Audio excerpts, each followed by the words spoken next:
నా పేరు ముదిశెట్టి శ్రీనివాసరావు. నేను 21వ వార్డు ఎన్నికైన కౌన్సిలర్ని. నేను ఈరోజు పిన్నెల్లి రామకృష్ణారెడ్డి గారి గురించి ముఖ్యంగా మా వార్డులో 30 లక్షలు పెట్టి రోడ్లు వేపించడం కానీ, తర్వాత గడప గడప తర్వాత 10 లక్షల రూపాయలు పెట్టి ఆ కాలువలు డ్రైనేజీ వేపించడం కానీ, మా వార్డు చుట్టూ రౌండ్ కూడా మా 21వ వార్డు నీటి ఎద్దడి లేకుండా, పాతూరులో ఇంతకుముందు బోర్ వేయాలంటే కనీసం 2 రోజులు 3 రోజులు వేసేవాళ్ళు బోర్లు.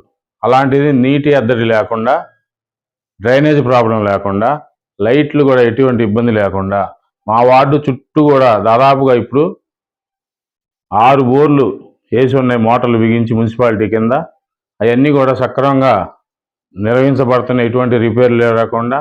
అదే కాకుండా కూడా ఆ ఎమ్మెల్యే గారు కానీ, వెంకటరామరెడ్డి గారు కానీ, మేము మా కమ్యూనిటీ నుంచి కానీ, లేదా మా చుట్టుపక్కల మా వార్డులో వాళ్ళు కానీ ఎటువంటి సహాయ సహకారాలైనా ఎప్పుడైనా అర్ధరాత్రి అయినా అపరాత్రి అయినా మాకు అందుబాటులో ఉంటూ మాకు సహాయ సహకారాలు అందిస్తున్నారు.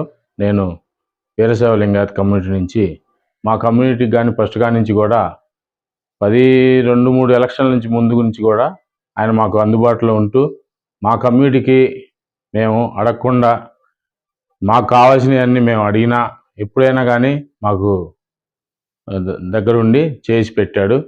ఇంతకుముందు ఎలక్షన్కి 2 ఎలక్షన్ల ముందే కూడా మాకు మా కమ్యూనిటీలో మేము ఒక 5 సెంట్ల స్థలం కొని ఇస్తే దానికి రిజిస్ట్రేషన్ కూడా కాకపోతే అన్న సొంత నిధుల నుండి 2 లక్షల రూపాయలు సొంతగా ఇచ్చి, తర్వాత ఆ కమ్యూనిటీ కన్స్ట్రక్షన్కి కూడా ఎంపీ గారి గ్రాంటు, ఎమ్మెల్యే గారి గ్రాంట్ నుంచి 40 లక్షల రూపాయలతో కమ్యూనిటీ హాలు మా కమ్యూనిటీ తరఫున కట్టించారు.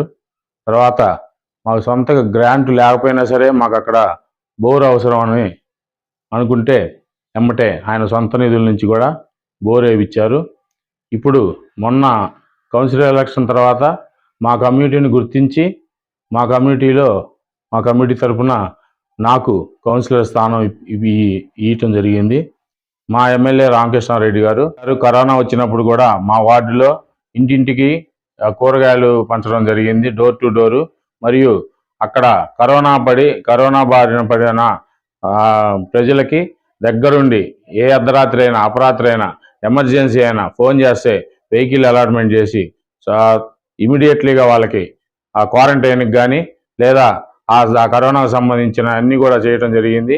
దాని తర్వాత మా సచివాలయం పరిధిలో ఉన్న అందరికి కూడా 3 వ్యాక్సిన్లు కూడా అందరికీ ఇచ్చే విధంగా దగ్గరుండి ఎమ్మెల్యే గారు ఆ నిర్ణయం చేయటం జరిగింది. వచ్చిన బ్రహ్మారెడ్డి గారు మార్పు రావాలి, లేకపోతే ఈ అరాచక పాలన పోవాలని చెప్తున్నారు. ఇప్పుడు ఇంతకుముందు అరాచక పాలన ఏం జరగలేదు, అభివృద్ధి జరుగుతుంది. అందరికి కూడా అందుబాటులో ఉండి అందరికీ కూడా కావాల్సిన కార్యక్రమం మా ఎమ్మెల్యే రామకృష్ణారెడ్డి గారు చూసుకుంటున్నారు, ఇబ్బంది లేకుండా. ఇప్పుడు ఈ కార్యక్రమం ఈ ఎలక్షన్ సందర్భంగా కొన్ని గొడవలు అవి జరుగుతున్నాయి. అది ఎవరు తప్పు అనేది బ్రహ్మారెడ్డి గారే నిర్ణయించుకోవాలి. అంతకుముందు మాత్రం ఇలాంటి సంఘటనలు జరగలేదు, జరిగిన దాఖలాలు కూడా లేవు. దాన్ని ఎప్పుడొచ్చినా మా ఎమ్మెల్యే గారు రామకృష్ణారెడ్డి గారు ఖండిస్తూనే ఉన్నారు, దాన్ని ఎక్కడా సమర్థించడం జరగలేదు.